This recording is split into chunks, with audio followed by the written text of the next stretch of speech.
Three Things, a Murder Police podcast production. What they did find is that he had this factory, like an old abandoned factory. And I guess upon examination of that, they had found hard drives and USB sticks that had some pretty disturbing material and images on it. And that there was some writings suggested that he was involved in Madeleine's disappearance. Now, also even more disturbing was at this abandoned factory, there was like a plethora of children's clothing, swimsuits, like over 75 swimsuits of children's. Welcome to the Murder Police Podcast. Three Things, Madeleine McCann. Warning. The podcast you're about to listen to may contain graphic descriptions of violent assaults, murder, and adult language. Listener discretion is advised. Welcome to the Murder Police Podcast. Three Things, Madeleine McCann. Welcome to the Murder Police Podcast as we discuss once again a new topic that we've entered into, talking about three things of particular cases. And this time I wanted to talk about Madeleine McCann.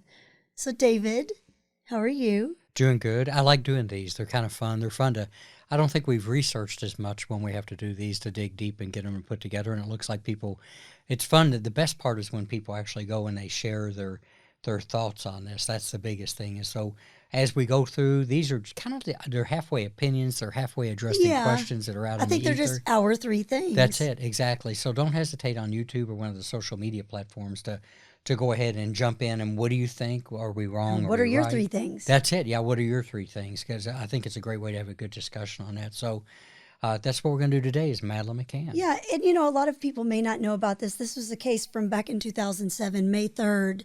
And it's the missing case of a little 3-year-old girl out of Portugal whose family was on a vacation or holiday, as they call it.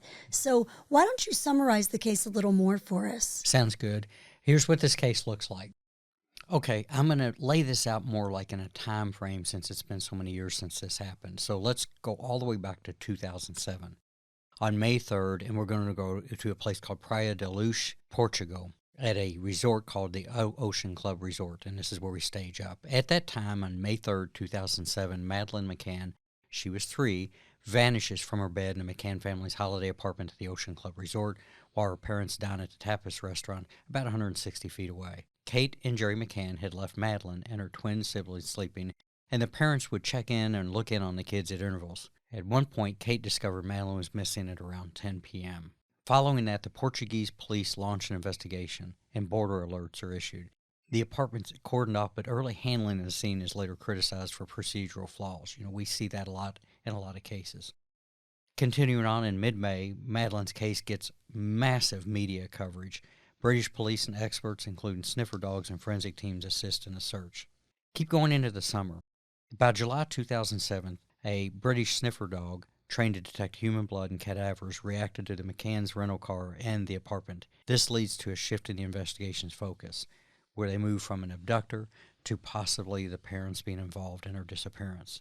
On September 2007, Kate and Gerry McCann are actually declared formal suspects by Portuguese police. The theory is Madeleine died accidentally and the parents covered it up. Move on to September 9th, just a couple days later, and the McCanns return to the UK still under suspicion by the Portugal police, and frankly by now, a lot of the people in the public that have seen this in the media. October 2007, a high-profile battle begins as the McCanns sue multiple newspapers over defamation and false reporting. It looks like the tabloids got hold of this like they usually do, maybe. Now, jumping into the next year, on July 28, 2008, the Portuguese authorities actually put the case on hold and lift the suspect status on the McCanns due to a lack of evidence. During 2009 and 2010, the McCanns actually hit the road on a public and legal advocacy tour to keep the case alive. They hire private investigators, and a new sketch of the potential suspect is released. Let's move on now to 2011. In May of 2011, Scotland Yard launches Operation Grange, a UK-based review of the case at Prime Minister David Cameron's request. Into 2013, Operation Grange identifies 38 persons of interest. Police announce Madeleine may have been abducted during a burglary gone wrong. That's a wide net that they developed through that investigation. Moving into 2014, In June of 2014, the United Kingdom and Portuguese police conduct a series of digs in Praia da Luz. No evidence is found. In 2017, on the 10-year anniversary, May 3, 2017, investigators say they are pursuing a critical lead, and Madeleine's parents reaffirm their belief that she is alive. On June 3, 2020, German prosecutors identify Christian Brookner, a convicted rapist and child sex offender, as a new suspect. He was living near Praia da Luz in 2007 and had a history of burglary and sex crimes. In June 2020, German police say they have evidence Madeleine is dead, but do not release it publicly. They open a murder investigation. That's very unique that this crosses international jurisdictional lines so many times. In late 2020 into 2021, German investigators find hundreds of child abuse images and disturbing writings linked to Brookner. He denies involvement in Madeleine's case. In April 2022, Portuguese authorities formally declare Brookner an official suspect to prevent the statute of limitations from expiring. In 2023, more evidence surfaces, including disturbing alleged notes and potential cell phone data, but no conclusive proof yet. Getting closer to where we are today, in early 2024, prosecutors revealed that Brookner is under investigation for multiple sexual offenses, but still no charges in the McCann case. In May 2025, as of this month, reports suggest German authorities are under pressure to formally charge Brookner before his release from prison in September 2025 for unrelated crimes. They cite new leads and possible confessions, but legal hurdles remain. So where we're at today is Madeleine still missing, Christian Brookner remains the prime suspect, and the case is still open and active in Germany, Portugal, and the United Kingdom. Well, for people who didn't know or doesn't know anything about this case, that's very helpful, so thank you. Good deal. It was helpful for me. I have to go back like you do and research these. We hear about them while we're going through them over the years in the news, but there was a lot I learned just in that little bit. So without further to do, as Jasper used to say. Further to do. Exactly. Go ahead and what are your three things? You go first. Well, as soon as I heard about this case back in 2007, the first question that burned in my mind, and still 18 years later burns in my mind. I mean, you know, I have a passion for children. I work with children for a living and had for years. But my first thought was, and I'm by no means trying to be ugly toward the parents, but who goes to dinner and leaves 3 children unattended? Yeah. I mean, this resort, from what I could tell from looking at the pictures of it when this was being covered by the news, it was a fairly nice resort. It wasn't just a run-of-the-mill, 2-star resort. It looked very nice. I've never been to it, but it looked nice. The resort did, Ocean Club it was called, they did have a nanny service or like a babysitting service. And from what I recall, the McCanns, I think, had utilized that a couple of times. So my question was always, why did you not utilize the service? Who chooses to put 18-month-old twins and a 3-year-old toddler to bed and leave and go to dinner? And the resort, or I'm sorry, the restaurant they went to is a tapas restaurant. It was roughly 50 meters away. Right. You're not just sitting out back on the patio and the kids are in there sleeping. You're walking a good distance to go to dinner. That's a common theme, and I think that we can ask that question without going into the world of victim blaming, because and that's because it's shared by most parents. So it's not quite victim blaming, but we got to admit too that unfortunately, when we have any kind of tragic event, as there are factors that contribute to the risk that are displayed there. So and you know what, and it's also not unnatural to compare things that go on around us with the way we would behave or look at it. So you're not the only one. I think probably millions of people, the first thing they thought is like, again, why were you so far away? And there's and I guess there's some avenue of diligence in making regular checks. I get that and everything. Maybe a little bit of being naive about the environment and forgetting where we're at. We always talk about how maybe many years ago people would talk about unlocked doors and windows in our homes, and now you've got triple deadbolts and things like that, and alarm systems. And cameras all over the house. Yeah. So but that's a natural thing that people ask. I asked it too. Because I have a daughter, you have a son, And the idea that we do that. So I will get ahead of that right now. I don't think it's victim blaming.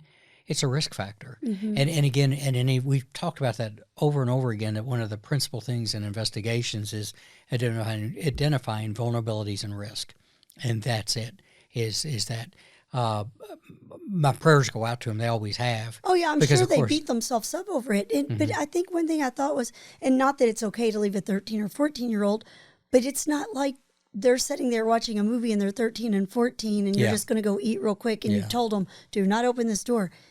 You're talking about toddlers. Yeah, and I think that I agree with you. I think that's where people got really kind of emotionally attached to that part, is we're way away from what we'd call latchkey. We're away from small responsibilities. And, in having kids that are educated on what to do if these 4 things happen, fire, somebody stranger at the door, things like that, they're not capable of that. No, I mean, they're still in diapers, for crying out loud. Yeah. So, and I think that complicates things. I think that we could probably look at how anybody that saw the case saw the focus was first on an intruder, and then it leaned into the 2 parents. Right. And I'm not saying that they wouldn't have gotten examined anyway, but it's certainly, there we go, those kind of questions that make you go, And so I'm sure the people that were there, even when they're looking at an intruder situation, they probably, to be honest with you, they probably even looked at it as, did she get up and wander away? I mean, that's one thing you don't hear that's a probability at 3, is opening a door or going through a window and wandering away. And so we maybe got covered in the news and then didn't get covered in the news. Either way, I think that when they started looking at the parents and there was other things that came on that, is it maybe magnified the focus, zoomed in on them a little bit. Because again, I think rationally as parents and whatnot, we look at that and we're like, I wouldn't do that. I wouldn't do that. Yeah, I mean, you certainly can't always put yourself in other people's shoes, but there's some things that just as a parent, you just don't do. That's it. And leaving your children unattended while you go enjoy a dinner is one of them. And again, why not utilize the babysitting service? Yeah. And if they were busy that night, then guess what? You don't go eat tapas tonight. You go tomorrow night when they are available. Yeah, parenting 101 maybe. Again, I think we're on the edge of victim blaming without being there. So I'm not trying to throw a it. stone at them, but No, it's and I'll defend that because it's a logical thing that people ask, that we could all, at some point we can all collectively look at something and say that's beyond the pale. The mark's not met. Like I said, 3 years old and 18 months old for all of us is not going to happen. That could have been prevented. That's all I'll say about that. So, well, good deal. And again, that doesn't take away the pain and the loss not at all. And everything on it. But we have to look at it. And maybe a message in that is a reminder to people that these things that we hold as precious, we have to regard as precious, right? I mean, it's look at how many kids are left in hot cars. Oh, God, that's a whole other topic that makes my blood boil. And I unfortunately went to too many of those. So we'll kind of go on to your number 2. Okay. So we don't have a full-on parenting class. Yes, thank you. So good deal. What's your number 2? Well, why the cadaver, you have to excuse me, I've made myself some notes here, so I want to reference. Yeah. So why did the cadaver dogs alert in both the apartment and the McCann's rental car? Mm-hmm. I don't know if you recall, but they had brought out cadaver dogs and they had alerted to both of those areas. And the alert suggested presence of blood and human remains. But then the follow-up tests were inconclusive, or at some point somebody said, well, they were kind of contaminated. Could be. I just thought, usually when you have these dogs and they're highly trained dogs, not that a dog can't make a mistake, but it hit on both that little flat they were staying in and then hit in the car. There we go. Wow. We need to do an episode. We need to get a professional trained cadaver dog handler on the show. Yes. And I've thought about, again, that's one thing we like doing is we like bringing everybody specific skill sets that people bring, and that's the next one. We actually know some through our dealings with Miss Sandra Hasty. That's true. We've met several cadaver handlers. Yeah. So we need to do handlers. That. So here's what we got to, I think on there is that nothing's absolute. I know that from just my naive impression of it and having your dog Becca is, and dogs I've had, we know that their sense of smell is tremendously larger than ours. Oh my, yes. And that we know that you can train dogs specifically to pick up on different things, and we get that. So in this case, I guess what you're looking at is I guess the probabilities would be they contact that smell. Then I guess you got to ask: is that smell related to Madeleine? Is it Can they distinguish between human and animal, or other material that decomposes? That would be a question I would have. Like, now I know how they train. They actually use parts Yes. of people to when they train. And I agree with that. But what I'm thinking is maybe it was something else. But what are the odds that it was two something else's in both places they had been? We need to get a cadaver dog trainer. We need to get a handler because I don't know. Here's the thing: it shifted the focus back to them, right? I mean, yes, that was and okay, so that's reasonable to look at that and say, okay, we have to check this stuff out. I always look at those 10 million questions as to it is critical thinking. When you get that information, what are the vulnerabilities in that information? What is the science in that information? And you always have to look at what the probabilities are of it being inaccurate and accept that as part of the decision what you do with that information. But for sure, I think the big thing here is it really narrowed that focus on them as suspects in the case. And in that in and of itself, like we've talked before, is not unreasonable. We don't want to believe that anybody would harm their children, but they do. They do. They do. And I think when we talked about Jean-Benet Ramsey, that was a thing that I think a stumbling point for a lot of people. Yeah. Is that your beautiful, precious daughter that you love, but some things happen inside walls of people's homes that isn't right. Yeah, everything sometimes looks great from the outside, but you don't know what happens inside. And then there's accidents, and there's people get emotionally hijacked. There's so much. But I think that what that tells, because I saw the same thing, obviously, and we talked about it riding around, is I think we need to talk to some cadaver dog trainers and handlers. Yes. I really want to learn more about how they do it and what are specifically that they can do. I mean, I've even heard and read that some dogs can sense the smell of somebody in a tree that had roots in the area where somebody decomposed. I can't say that's impossible. I mean, because that olfactory system with them is off the hook, just off the hook. So I'm with you. It's like the thing is the probability of in two locations, independent locations, focused back on the same people. Yes. You're starting to get into some probabilities that are pretty weird. So I'd be interested too. So I guess what we got to do is we got to get us a cadaver dog handler. We know a few that we can pull from. Exactly. We've got to do that for sure. So that said, what's your number 3? My third thing, there's been evidence that has been found with this guy named Christian Brookner. I'm sure I'm not pronouncing it right, but there's been links to him to this case. And I've scribbled my notes as I've been studying this, so I'm going to reference it. So don't mind if I don't make eye contact. Nobody testifies in court without looking at notes. Thank Always you. Remember that. Well, I'm under my testifying mode right now. So what we know is that he was living nearby in 2007. And like I said, this happened in May of 2007, May 3rd. And he had a long history of sexual violence. His phone had pinged in that area during that time frame. He had at some point allegedly made statements about kidnapping a child, but there's no direct forensic link to that. But what they did find is that he had this factory, like an old abandoned factory. And I guess upon examination of that, they had found hard drives and USB sticks that had some pretty disturbing material and images on it, and that there was some writing suggested that he was involved in Madeleine's disappearance. Now, also even more disturbing was at this abandoned factory, there was a plethora of children's clothing, swimsuits, over 75 swimsuits of children's toys. All this was out there on this old abandoned factory. So, he's gotten brought into this as of, semi-recent, but he's currently serving a 7-year sentence for the rape of a 72-year-old woman. So I'm just appalled at all this evidence of this Christian guy.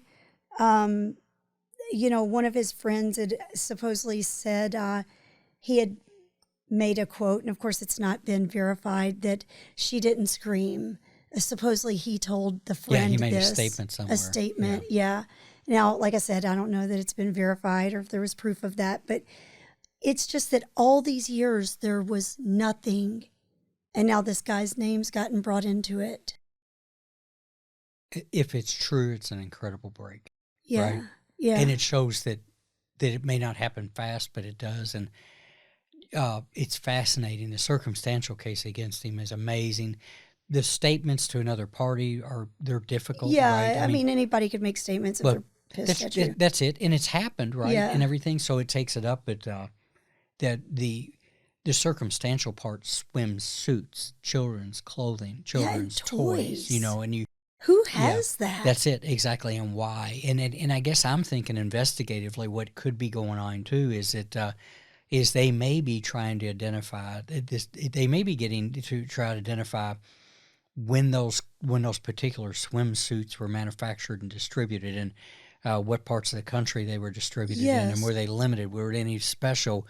And then maybe if you kept pulling that thread, do you start to compare those things to people or kids that are in the databases that went missing from beaches and pools? I'm really, this is that whole thing of just rolling out where you would go with that, because it's like, if it's circumstantial now, but you take things like that and you analyze them to see if there's any tangible, real physical evidence that can be construed from that. I'm just thinking the possibilities, but the amount of time are incredible on that, right, to do that. Yes. Because those third-party statements, they're kind of hearsay till they're not, right? I do know that when I was reading, too, that there's been pressure applied to the German authorities to charge him before he gets out. And I understand that, because if he gets out, he's going to hit the road probably. Oh, yeah, I'm sure. But, what do we always talk about? At least in the United States. And other systems in other countries have nuances that are different. But, you can't do that till you have it. You can feel very strongly, but we've talked before, and it's so hard on family members that have survived these horrific things, is that whole thing of everybody knows, and maybe everybody does know, but, like Rob Wilson said when he talked about cold cases or pending cases, knowing it and proving it are two different things. Oh, yeah, it's two vastly different things. And, one thing I wanted to add when we were talking about the children in the being in the little apartment, if you will, there had been mention of actually a detective on one of these documentaries on this years ago I watched. He had made reference that he felt like these children were sedated. Oh, by I the remember parents. that. I remember that too, yeah. And he's talking about the babies in that. Yeah, well, and who knows if she was, because she's gone, right? Yeah. I mean, if you're going to sedate two, why not sedate the third? Because you want them all to sleep. Yeah. You don't want them to wake up if you're not there. So my guess, this is just only my guess, if you're going to sedate two, sedate three. So supposedly this detective that I'd watched, he said through all the commotion in this little apartment and the people coming in and out and doors closing and lifting stuff and flipping things over, he said these twins never woke up. Yeah, there we go. Never woke up. I'm going to tell you, I know some kids are heavy sleepers, but I'm going to tell you, working with 18-month-olds, them little things, sometimes they're good sleepers, but sometimes you make the slightest sound and you're, oh, dang, I was trying to be so quiet and I woke them up. But if you're moving chairs and tables and beds and people's talking and lots of voices are talking, he said those kids never woke up. You know what? And that walks back to that first conversation on your number one, doesn't it? Yeah, that's that's why I said I meant to reference that. I guess the theory is did somebody do that to make that easier to leave them alone so they don't get up and wander off? Well, yeah, because they're going to anyway. sleep. You don't want them to wake up, because what if supposedly they were doing checks every 30 minutes. So what happens if, you leave and 5 minutes later they wake up and you're not coming back for 25 minutes. Now there they are crying or trying to get out. I mean, but, also, I think she was a doctor of some sort. So the detective had kind of made reference to she had access to this sedation medicine, and he called it by name. It's nothing that I don't think we have here, or at least I haven't heard of it. I'm not a medical professional, but he made reference that she as a doctor would have access to this kind of sleep aid. But here's how many times do we see in cases where people use things like Benadryl and antihistamines, and which I guess works, but in cases where they give too much, are in really horrible cases. And he even kind of hinted to that What if she got too much and the parents did something with her because, oh my gosh, maybe we gave a fatal dose. Yeah, we're back to that theory. But yeah. But yes, you're right. Some people do give the Benadryl to get them to sleep through the night. Mm-hmm. And obviously we don't know, but it was kind of odd that detective did mention, or I think some investigator, they called him, he did mention the sedation medicine and how those twins didn't wake up. So then it makes you think, did Madeleine wake up? If you gave it to all three of them, maybe not, but someone back early on the case said, well, I saw a man carrying a sleeping child. Maybe if she's sedated, she is sleeping. Maybe she would never have waken up. That would validate that statement. Yes. And the other two wouldn't wake up. Yeah. Yes. I mean, that would make it, again, another vulnerability in the whole situation. And wasn't going to come back for the other two and just didn't, because then they came back in that time and she's gone. I don't know if he was collecting That's crazy. kids. Well, with 75 swimsuits and toys, I think he might have been. Yeah. Maybe. True. And never know, maybe he had an age preference too. So those are my 3 things. Good deal. Good what about ones. yours? Good ones. And those are the questions that everybody still questions to this day. I think that I know that the Portuguese police removed them as suspects, and a lot of people were confused about that. Mm-hmm. But keeping, even if you don't remove as suspects, I think maybe that was, and of course the investigation got picked up internationally by other people, but it's a good reminder to look in other places. Don't just overfocus. Right. Oh, don't ever overfocus. So mine are kind of common themes that we've seen before. One that the question people still ask, kind of like they asked about your number one, is the failure to secure that crime scene properly in the beginning, much like JonBenet Ramsey, much like other cases. So many people went in and out of there. Exactly. And I guess where that hit me from somebody that not only did it, but then as a leader in the organization, making sure these things are done, is, in the beginning on these cases, they're like in JonBenet, if you believe that it's an abduction or a runaway, you're basing it on what you've got in the information, and so you may not put all those pieces together to go to that next alert level to secure it. But a fundamental thing in the business is everything is a crime scene till it's not. And I guess without preaching or anything like that, it's another reminder to people that are on the job is to just to lock that down. It can be hard. If you have an emotionally distraught family and other families coming over, think about what that's like for a minute. Oh, yeah. Is what you're doing is you're evacuating that home. You should be having everybody out and actually transported. This is transported down to headquarters in separate cars and stuff like that. And then when the other family and friends start showing up, they can't come in. And that's rough on. Oh, sure. But again, it's like the sanctity of that environment. And later it can get bigger or smaller based on information, but holding on to it, I think it's just another example, because the problem is do we, the trace evidence theory, we take things into a crime scene and we take things out. Are things manipulated? Mm-hmm. That's how you can wind up with material in a scene that just confuses everything, extra fingerprints and stuff that we have to run down.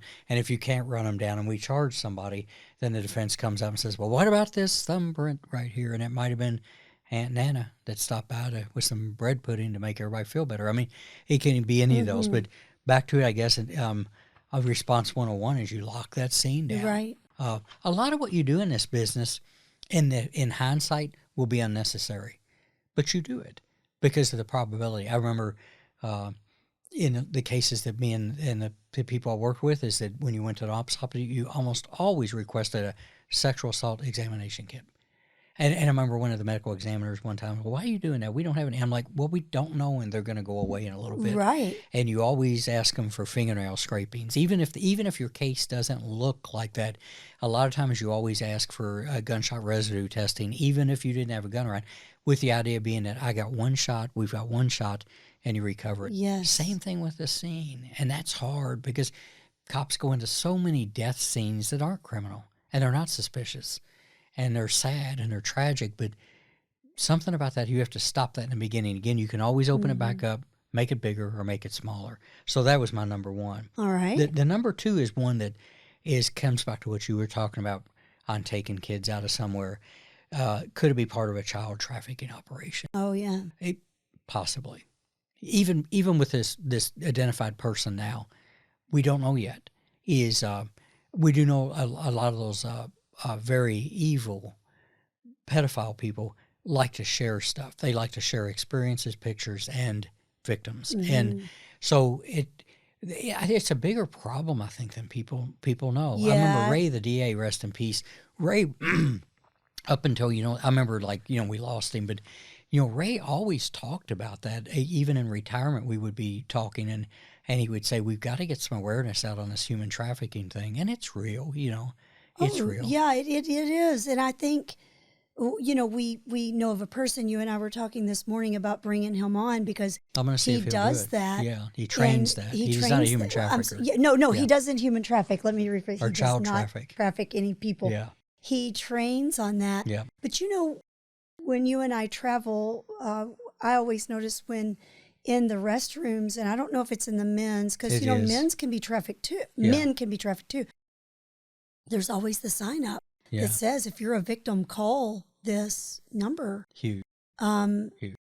And if you look at the Super Bowl, the Kentucky Derby, the big events, the Indy 500, if you watch and pay attention to most law enforcement, local and federally, they send more people in because those big events draw a lot of attention to adult and child trafficking. Yes. It's like because of the immense amount of population, the people that may have that interest are probably going to be there, and the traffickers come. So, because you can have adult and you can have child trafficking. Child trafficking is the one is the nightmare of the boogeyman that comes and takes the child and sells or trades that child off, and the child's left with a life of abuse. How horrible. So in this case, I think that'll be something that we'll watch for. That if they work more on this Brookner guy, he's probably not going to say anything, but if for some reason they get something out of him, or maybe some of that digital evidence, or maybe some of that clothing evidence, if they keep, the cool thing is once you start getting those threads, like Rob Wilson said, you can pull the sweater. You just got to get the first one. So it'll be interesting to see. And I'm betting big money that multinationally there's a lot of effort going into, while he's in prison for that assault on that 72-year-old woman, that there's a lot of effort going on. It's kind of exciting to think about what it would be like to working on that team because of the places they'll probably go. So that's my number 2. My last one is a common thing that we've talked about a little bit before, so I want to emphasize it again. And that's... in the beginning, how did the press shape our opinions of the McCanns? And we've kind of touched on that a little. Yeah. I mean, I guess you're open to whatever you feel, but I think the way it made an impression on me was that the parents were guilty. I'm telling the truth. That's just what it was. So, and again, I think it's a very recent conversation that's picked up momentum in the past several years. And I'm not damning the media. We got to be careful because I've got so many friends that have worked in journalism that are absolutely professional and worked close to them and everything. But it could just be a matter of perception of what you perceive it to be. But are they altering it? Are they persuading how you're thinking? Well, it's how much they give, right? And how much they lean in. And then the problem with it is we saw this in John Benet Ramsey. You take the tabloid industry, which is not exactly known for being the gospel truth. There's nobody's laying their hands on Bibles in the tabloid industry. And I'm pretty sure that they'll tell you their business model is to sell tabloids. Right. So, they have to approach a certain group of people that will believe anything and pick that up. So ethically right there, I'm not saying it's right, but that they'll tell you that's why we're in the business and they're going to exploit the shit out of stuff when they can. But at some point, is there an ethical obligation to put a cruise control on it to limit it? Because here's what goes wrong. You said it best, what we get. There's a thing called sampling bias that we can all suffer from. And what that is we get enough of these representative things in a certain direction, and that can turn us to get a strong opinion that way. And if we're not real careful, we can get confirming evidence bias from that. I think, and I don't know how you fix it, but I think that we're dying of that right now because you look at some of the sensational cases right here in 2025. The Karen Reed trial over the Boston police officer in the Boston area is people are nearly ready to go to blows over that, and that's not even out of a trial yet. And there's a lot to that. Mm-hmm. I'll be honest with you. I think that some of the defense attorneys has started to try that in the public eye, and I don't think that's ethical, but they are. But back to it again, a reminder that we have to keep critical thinking skills. We're being fed this information. Right. And now with social media and algorithms, is if you click on it, we know that within fractions of a second, there's an algorithm that shifts and says, Wendy, hit this. So it goes out, and that's what you can see on your feed. Yes. I think that the sad part is that, again, if JonBenet Ramsey's parents and her brother had nothing to do with her death, which, again, I have a hard time walking away from that, but we'll leave that out, then that would be unfair. And in this case, is in retrospect, it's always 2020, but if this Brookner guy took their daughter and did something with her, in the media shaped a narrative against them, that's just not right. No, because that's not right. You and I, any one of us could be on the end of that stick. And it's, and to think about how they're going about their day-to-day lives with something as simple as going to the supermarket. If people are making allegations or shouting things at them because they think they're... There we go. I mean, that would be a tough life to live. I tell you what, take that now. Listen, how far back that was. Take that now with the just explosion in social media and apps and transmission capability and everything. And let's just be honest with you. We've got too many people in the world that are just cruel. Yes. They're just cruel. They exploit people's pain. I'm not going to go on and on about it, but it's a sad place to be in. I guess what I'm getting back to my point on my number 3 that struck me is, one more time, maybe down the road we do some analysis of what the media role plays on this, because if we convict somebody and they're a horrible monster, I don't have a problem. Right. Put them on the side of a building, throw things at them. I mean, not them, but their picture. But man, until that happens, we're not based on that. We're not based on informally indicted, and we're careful here. We tell our guests that we're not naming people. We'll talk about the periphery. Mm-hmm. We'll talk about the environment where, if that's true, it'll bubble up if somebody comes forward. But I think the press did shape our opinion of McCanns. And it shaped us on a lot of other things too. A lot of others. So that's my 3. I think your 3 were wonderful, as always. Thank you. I liked yours really as good. well. I think it's a neat thing to break these down. And again, I'm learning too. So and also some people may have never heard about this. This was 18 years ago. Right. So some of your younger crime fans might not have heard from something 18 years ago. They might have been kids back then. Well, that's it. And again, we've never covered it. We really won't cover them. This is our way to talk about these. Yeah. Is man, if you're curious, just Googles it. I mean, go, because it's been covered by other documentaries and other professional podcasts better than I even want to take a run at. And so there's no reason to reinvent the wheel, but it's kind of neat to throw a pitch. So I've got another one up my sleeve, and we'll talk about that tonight over dinner. But sounds good. I like doing these as well because it does, especially if this guy ends up getting convicted of it, rightfully so, he should be. But I just like to, like you, find cases and that have been out there and re-scratch the surface and exactly. Pick them apart. And there's still a hunt for justice for her. So again, if you're watching and listening to this, just jump into the comment section and let us know what you think. Because I'm an open book on it. And again, this is if we're off base, tell us we're off base. I'd like to hear it. And if you've got other information that sways that information, do that. And let's all hope that one day that this little girl and her family does get justice, and that if it comes the right way. So until the next time, that's my 3 things and Wendy's 3 things. And my 3 things. And again, these are only our opinions. Yeah, Everyone else may have different opinions. It's just my own opinion. Share them. Good deal. Thank you. Thank you. Have a good night. The Murder Police podcast is hosted by Wendy and David Lyons and was created to honor the lives of crime victims, so their names are never forgotten. It is produced, recorded, and edited by David Lyons.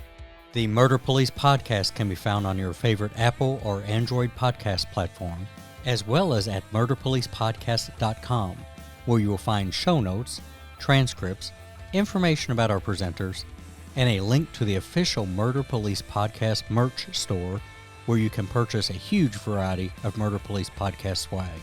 We are also on Facebook, Instagram, and YouTube. which is closed caption for those that are hearing impaired. Just search for the Murder Police Podcast and you will find us. If you have enjoyed this podcast, please subscribe for more and give us 5 stars and a written review on Apple Podcasts or wherever you download your podcasts. Make sure you set your player to automatically download new episodes so you get the new ones as soon as they drop. And please tell your friends. Lock it down, Judy.